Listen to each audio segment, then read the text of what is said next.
Hi hello ನಮಸ್ಕಾರ ಸ್ನೇಹಿತರೆ.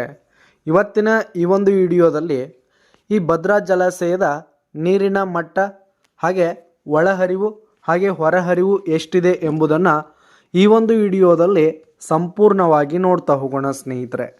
ನೀವಿನ್ನೂ ನಮ್ಮ ಚಾನಲ್ಗೆ ಸಬ್ಸ್ಕ್ರೈಬ್ ಆಗಿಲ್ಲ ಅಂದರೆ ಈ ಕೂಡಲೇ ಸಬ್ಸ್ಕ್ರೈಬ್ ಆಗಿ. ಹಾಗಿದ್ರೆ ಇಂದಿನ ಭದ್ರಾ ಜಲಾಶಯದ ನೀರಿನ ಮಟ್ಟ ಎಷ್ಟಿದೆ ಎಂಬುದನ್ನು ನೋಡೋದಾದರೆ ಸ್ನೇಹಿತರೆ, ಭದ್ರಾ ಜಲಾಶಯದ ಒಟ್ಟು ಅಡಿ ಎಷ್ಟಿದೆ ಅಂತಂದರೆ 186 ಅಡಿ ಇರುವಂಥದ್ದು. ಭದ್ರಾ ಡ್ಯಾಮ್ ಬಂದು 186 ಅಡಿ ಇರುವಂಥದ್ದು.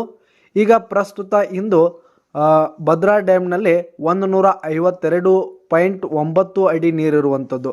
ಡ್ಯಾಮ್ ಇರೋದು 186 ಅಡಿ. ಈಗ ಸದ್ಯ ನೀರಿರೋದು 152 ಅಡಿ ಸ್ನೇಹಿತರೆ. ಹಾಗಿದ್ರೆ ಭದ್ರಾ ಡ್ಯಾಮ್ಗೆ ಬರ್ತಕ್ಕಂತಹ ಒಳಹರಿವು ಎಷ್ಟಿದೆ ಅಂತ ನೋಡೋದಾದರೆ 6554 ಕ್ಯೂಸೆಕ್ಸ್ ನೀರು ಭದ್ರಾ ಡ್ಯಾಮ್ಗೆ ಬರ್ತಾ ಇರುವಂಥದ್ದು ಸ್ನೇಹಿತರೆ. 6554 ಕ್ಯೂಸೆಕ್ಸ್ ನೀರು ಬರ್ತಾ ಇರುವಂಥದ್ದು.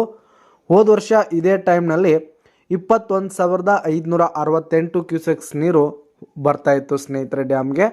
ಇನ್ನು ಇಂದಿನ ಹೊರಹರಿವು ನೋಡೋದಾದರೆ ಅಂದರೆ ನದಿಗಳಿಗೆ ಬಿಟ್ಟಿರ್ತಕ್ಕಂತಹ ನೀರೆಷ್ಟಿದೆ ಅಂತಕ್ಕಂಥದ್ದನ್ನು ನೋಡೋದಾದರೆ 177 ಕ್ಯೂಸೆಕ್ಸ್ ನೀರನ್ನು ಹೊರಬಿಡಲಾಗಿದೆ ಸ್ನೇಹಿತರೆ.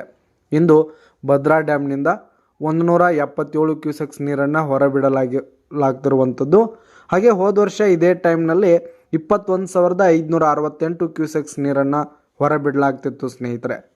ಇದಿಷ್ಟು ಇಂದಿನ ಭದ್ರಾ ಡ್ಯಾಮಿನ ನೀರಿನ ಮಟ್ಟದ ಮಾಹಿತಿಯಾಗಿತ್ತು. ಇನ್ನು ಹೆಚ್ಚಿನ ಡ್ಯಾಮ್ಗಳ ಮಾಹಿತಿಗಳಿಗಾಗಿ ಈ ಕೂಡಲೇ ನಮ್ಮ ಚಾನಲನ್ನು ಸಬ್ಸ್ಕ್ರೈಬ್ ಆಗಿ. ಧನ್ಯವಾದಗಳು ಸ್ನೇಹಿತರೆ.